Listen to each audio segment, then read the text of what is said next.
Hey YouTube, so I want to apologize for neglecting this channel. I've mentioned before, but I use Instagram a lot just because it's easy to do quick little videos or pictures.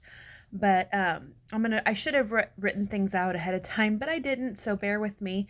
But I just wanted to give you guys an update. I am 15 weeks post-op gastric sleeve surgery.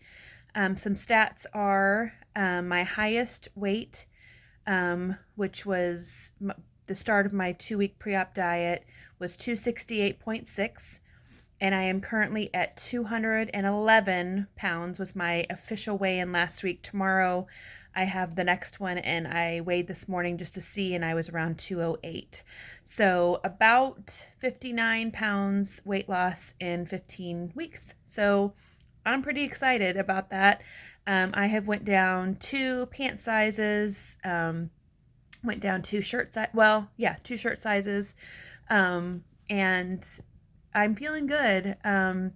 So just to kind of go through as far as how I'm feeling, the first 6 weeks were pretty rough.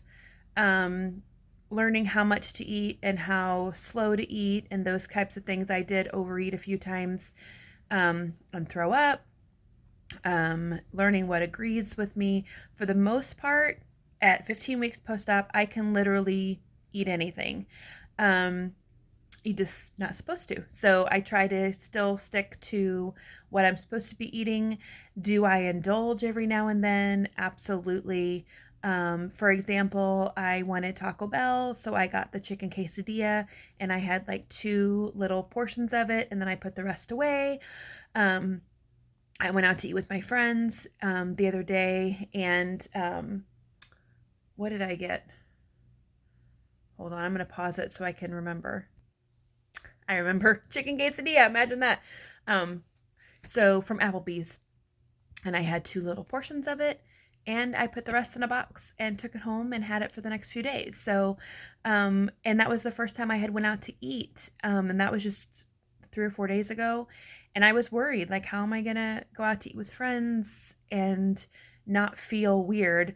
The only thing was the waitress couldn't understand why I wasn't ordering anything to drink, and things like that. But I just, she was very polite. I was very polite. I'm like, no, thank you. I don't need anything, because I knew I was not going to be there long enough to wait 30 minutes after I ate to drink something. So, and I was able to socialize with my friends while they were eating, and they asked me, are you going to be okay with us ordering what we order? And I said, absolutely. I don't know. It's just, it's a neat feeling to know. I mean, and I guess it's partially because I know I could have what they are having if I wanted to. It's just my mindset has changed, the fact that because I can eat such a small portion, whatever I do feed my body has to be nutritious. If I want to be at my best, if I want to be healthy, then the portions I eat have to be healthy.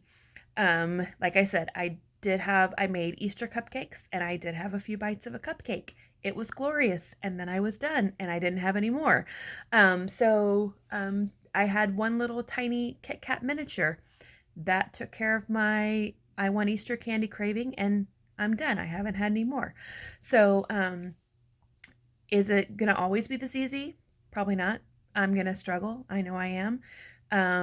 But for the most part, how I'm feeling gives me the encouragement I need to continue on with this way of eating and this way of life. Excuse me, my vitamins, I haven't had a problem taking them. The only vitamin that I'm not taking that they originally said I should is calcium.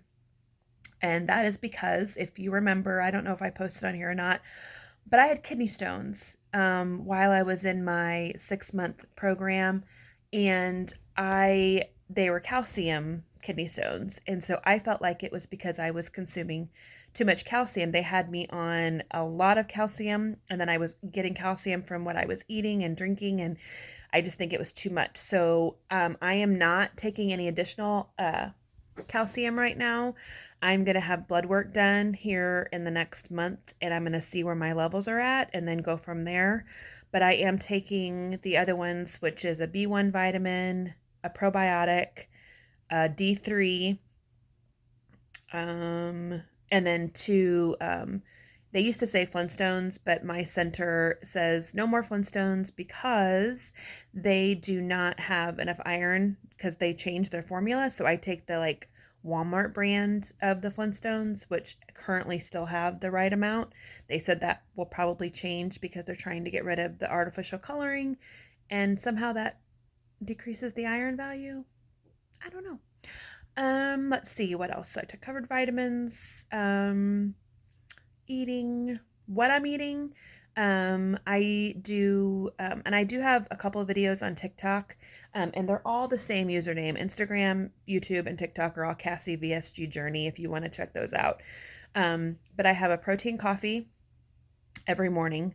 I was cleared for 1 cup of coffee a day back at my like 6 week checkup or something like that.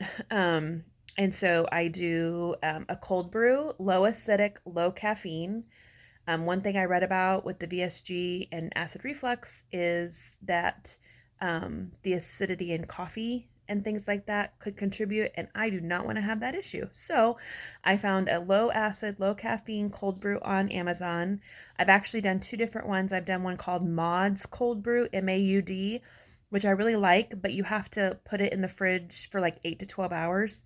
And there were times where I would go to bed and I would forget, and I would wake up and I'd be like, I don't have any coffee. So I bought this new concentrated thing. It's like a little bottle like this, and it's called One By Coffee, literally ONEBY. And 1 tablespoon is concentrated as 1 cup of coffee. You add it to 8 ounces of water. So I've been doing that, pouring it into a coffee, iced coffee mug with a Premier Protein. I used to do cinnamon roll, but I can buy vanilla in bulk at Sam's. So I put a vanilla Premier Protein over ice. I put my coffee, 8 ounces of coffee in there, and then I do a little skinny syrup iced cinnamon roll. So good. In fact, I am working on it right now. So I do that in the morning, and I usually work on that for like about 2 hours. It takes me about 2 hours to drink the whole thing. And then I wait 30 minutes and I eat.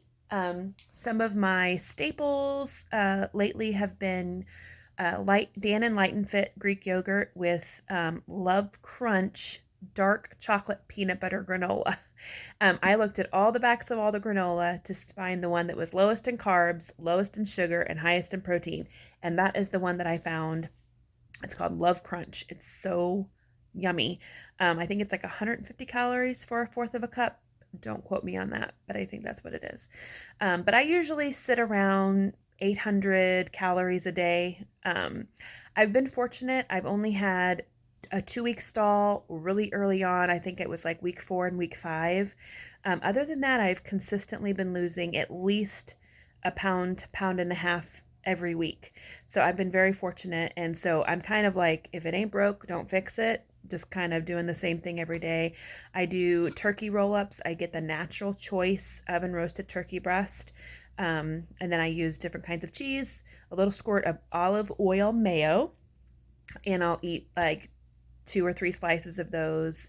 If I'm really craving chips, I'll get like the baked chips and have a few of those, or the baked Cheetos. Are they the best? No, but they do fulfill that chip craving, and I don't need very much to fill that craving. And they're better than regular potato chips.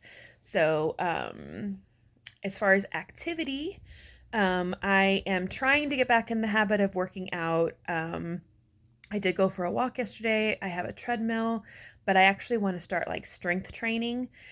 So I'm looking at a couple different programs and trying to figure out what part of the day that works best in. What part of the day I can exercise consistently every day. But yeah, so I think I'm going to pause it and think real quick to make sure that I haven't left anything out. Okay, one big one, hair loss. I've read a lot. That's one big scary thing is like, oh my gosh, I'm going to lose all my hair. I have to say that mine is like normal for what I would consider after having gone through a surgery, because I had 4 kids. I have 4 kids, 3 natural birth, well, with epidural, and then 1 C-section. And I always, and I actually didn't correlate the two until after the surgery, but I remember after each child was born that I would brush my hair and I would just have, like, if I went like this and I just strands would just come out. I remember getting my hair done and my hairstylist being like, "You're losing so much hair," and I'd be like, "Oh, okay." Like, I guess I didn't think about it because I have such thick hair anyway. Just looking in. Oh, looks like some gray. Anyway, and so I didn't really think about it. And so this, for me, it's like when I take a shower and I'm wringing out my hair, I kind of go like that, and I get a handful. But like obviously, like I feel like I still got lots of hair. So I mean, I do make sure I hit my protein goals. I make sure I hit my liquid goals. I'm eating, good nutritious food. So I don't know. I mean, I think some people are probably more prone to hair loss in general, but for me, I'm not concerned. I feel like it's normal for me after going through something like that. Um, and I feel like I'm doing okay. So, I don't know that that's the case with everybody. Obviously, it's not because people post like their pictures, but fortunately for me at this point, I'm not seeing anything extremely drastic. And loose skin, I won't know until I lose all the weight. So, I mean, I have flabby arms, but I've had flabby arms for a very, very long time. And I have the stomach roll from having 4 kids. I have a feeling that's still going to be there no matter what. And honestly, unless it's like crazy bad, when I lose the next 50 pounds, I probably will just like wear Spanx or something like that. I really don't want to go through another surgery if I can help it. The doctor said I probably at some point will have to have my gallbladder out. So I do not want to have any more surgeries than necessary. And I've watched videos of people who've had tummy tucks. And I mean, kudos to you if that's what you want to do, go for it. But I I am very low pain tolerance, and that is something I do not want to put myself through unless I absolutely need it, or unless I'm like so unhappy with how I look that I just am depressed, then I'll do it. But for the most part, I just kind of expect that to be there. I've always been self-conscious about my arms, so will I be wearing tank tops anyway? Probably not. I probably will always have some type of sleeve on. So I don't know. Like I said, I won't really know how I feel until I get to that point. So if I think about something else, I will try to do another video. But like I said, check out TikTok and my Instagram. There's a lot of more little snippets of how my life has been for the past, however long since it's been since I did the last update on here. If you have questions, feel free to ask them. Shoot me a message on Instagram. I will get back with you, and I hope everybody's having a great day. I hope everybody is getting through this pandemic and feeling healthy and feeling good, and I will update you guys soon.